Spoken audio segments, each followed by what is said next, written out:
We're brought up in society to love some animals, so dogs and cats and horses, dolphins. Somebody shoots a gorilla, we get upset. Somebody shoots a polar bear or whatever, we get upset. But the animals that we eat and consume and the ones that we typically wear, we're taught not to think about them at all. So they're in a slaughterhouse somewhere being hung upside down by their legs and having their throats cut in a really brutal, terrible fashion for an unnecessary reason. And somehow we think that that's okay. See, I really like chicken, and now I don't think I'll walk away. Yeah, but I mean, I like the taste of it too. Do you? But no, I like the taste of it. Right. But when I realised that people, when I eat chicken, somebody's doing something to an animal, would you ever hurt an animal yourself? I wouldn't. I'm not here to judge you, by the way, because I'm in my 50s now, but for 44 years of my life, I paid for people to do things to animals that I would never do. So if I brought a chicken to you and said, here, cut its throat, would you do it? Obviously not. No. No, I wouldn't. No. So do you think that's weird that I'd happily eat it? Yeah, and I know when you go into the supermarket, you're not really thinking about what happens to the animals. So, like, all chickens, would they all be hung upside down? Yeah, so what does free range mean? Free range doesn't mean what people think it means. Serious? Yeah, all these titles that we use, like humane slaughter, for example, that's an oxymoron. What does the word humane mean to you? Humane, like normal? Like... Well, it means to treat somebody with, it means benevolence or to treat somebody kindly. If I was treating you humanely, I would treat you with kindness. So like now, this would be like... Well, say I'd fallen over and broken my ankle and you were the only person around, you'd come and ring an ambulance for me. That would be being humane. That would be being benevolent, to be kind and look after somebody. So we put that word beside the word slaughter, which means to kill somebody in a brutal and violent fashion. So we put the two words together, but they mean complete opposite things. Right. It doesn't mean anything to the animals. It means something to you. It makes you feel like you've been humanely slaughtered. Yeah. Like, could you humanely rape somebody? No. No. Could you humanely murder somebody? No. So how can you humanely slaughter an animal? Okay. So the free range thing's kind of similar. It's wordplay. So free range chickens, non-free range chickens are in battery hens, they're in cages, maybe 12 to a small cage. Yeah. Free range means there's 30,000 of them. You've probably been in the countryside and see the big green barns. They're nearly always chickens. So they put 30,000 small chicks in there, between 16 and 30,000 in there at a time. They're not in cages, but they're crammed in so tightly they don't eat. Might as well be in cages. So that's what free range is then? That's what free range is. At one end of that barn there'll be a door like a cat flap, and maybe about 12 will make it out in a day. Most of them don't even know outside exists. They're fully grown in 48 days, from chick to slaughterhouse in 48 days. In the most terrible conditions you can ever imagine. When you see them coming to the slaughterhouse, they're covered in burns, their feathers are off, they're in a terrible state. So that's free range. It's just a myth. It's like grass-fed beef. It doesn't really mean anything. It's all these organic and grass-fed and free range is to make the consumer feel good about doing something to animals that you would never do yourself. Why would I pay for animals to suffer when I don't need to? So I don't eat any animal products at all now, and that might sound hard. You say you love chicken, well you can buy vegan chicken. You find this in the vegan sections. Yeah, vegan everything. Everything. Yeah. So it's dead easy. I don't eat many of the supplements, a lot of people like them, it just depends what way you want to cook. But there's a vegan frozen section, there's the vegan or the plant-based milk section, so you have one type of dairy milk. How many different types of plant-based milks are there? There's almond, cashew, hemp, rice milk, coconut milk, all over the supermarket now. So I've got like 12 types, whereas most people just pick one. You go into Nero and Starbucks, they're all doing plant-based milks. Oat milk, coconut milk and soya, I think you get in your coffee. Oat milk's great in coffee. So it's just making small changes. Yeah. So everybody has this misconception in your head that you're going to have to change your entire lifestyle, but everything you can eat, I eat a vegan version of. There's vegan ice cream in every supermarket. There's 5 different vegan pizzas in Tesco's. Serious? Yeah, in the frozen section, and there's 2 in the fresh section and 5 in the freezer section. So it's just getting your head around small changes. Yeah.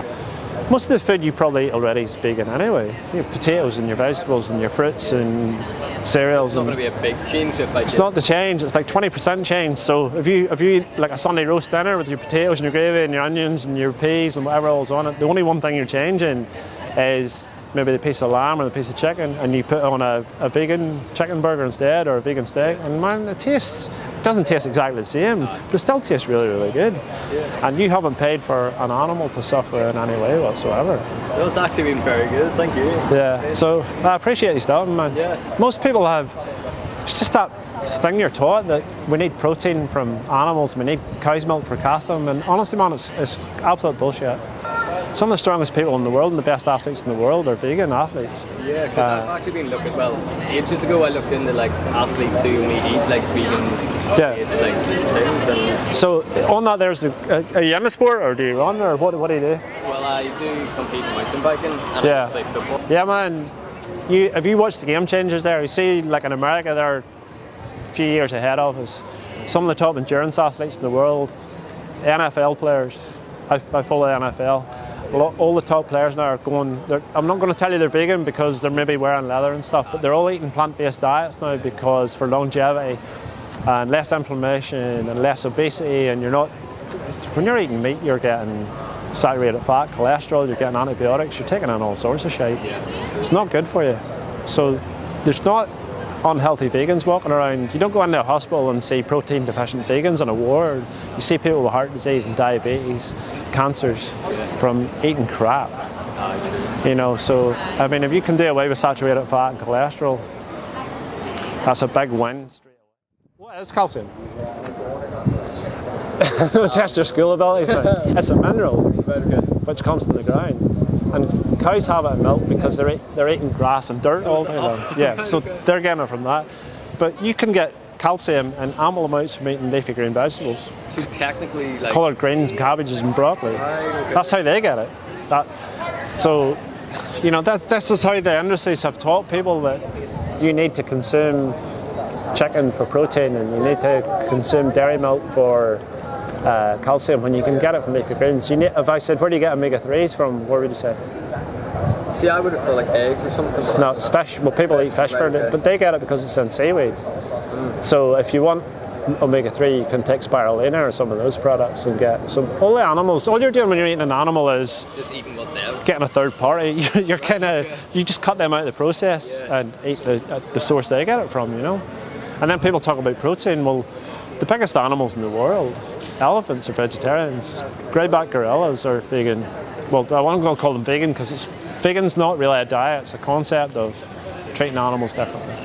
But gorillas eat leaves. Right, okay. You seen a greyback gorilla? I know they're massive. Massive, huge. Yeah, that's all I know. Yeah. So where are they getting their protein from? From plants. Plants, yeah. So all protein originally comes from plants. So if you eat enough food, you'll get enough protein. People have this thing about you must eat meat to get protein. Man, you can get it from plants. You can. Oh my God. Does that make sense to you? Yeah, sense, yeah. And then people talk about canines and stuff. I mean, we have these two. If you see proper carnivores, their canines are massive. Yeah. It's or systems. If you watch like Game Changers and say that. Well, yeah. Yeah, it's interesting from a health perspective. Yeah. That's one of the things I'm passionate about. I'm passionate about animals because I love them, and I would never hurt an animal. Never. I'd feel bad even if I accidentally hurt an animal. Yeah. So how long have you been out here today then with this? We're out here all the time, so we do all different sorts of activism. Like the dairy industry, most people think that cows somehow produce milk.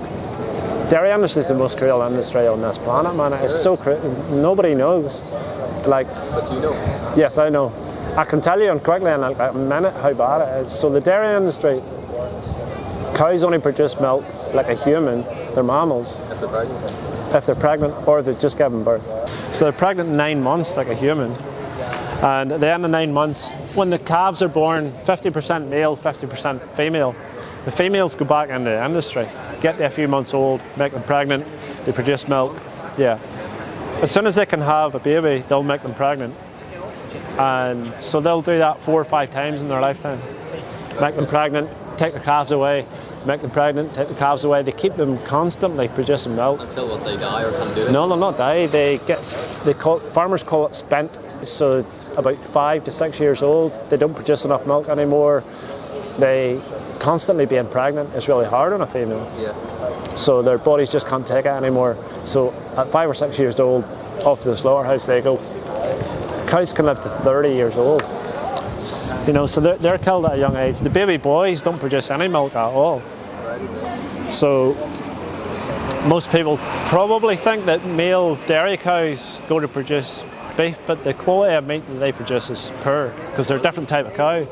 They're Friesians and Holsteins. So they're quite tall and skinny cows compared to the beef cattle, which are much more stocky, and their meat's not good. So 3 things happen to them. Farmers will kill them on the day they're born because it costs them money to raise them because they're not worth anything. So they'll either shoot them in the head or put them on the ground, hit them over the head with a shovel at less than 24 hours old. 100,000 in the UK every year killed on the day they're born, boy calves. Some of them go for veal, if you know what that is. So they keep them in a kind of like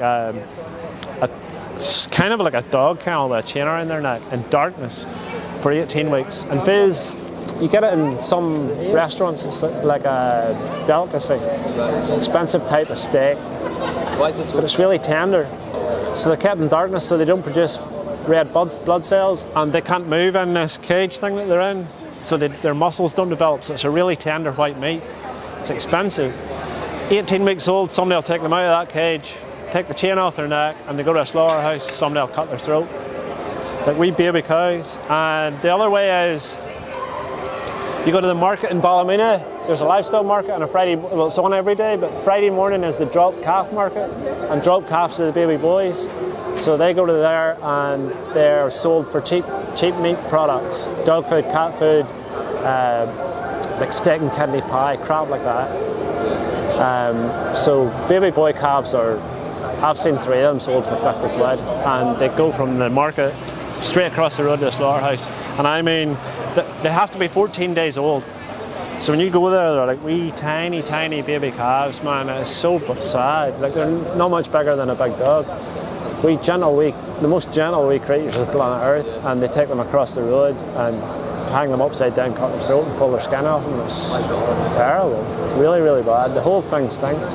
So I don't want to pay for that. Yeah. I can go. I see you're drinking that, and I'm just noticing it. Just thinking that. But you can get that made with a plant-based milk instead, and nobody has to have their throat cut, or nobody has to have their child stolen away from them. You know, that's when you see the females when they take the calves away, they're really badly upset. They'll cry for 2-3 weeks sometimes, looking for their child.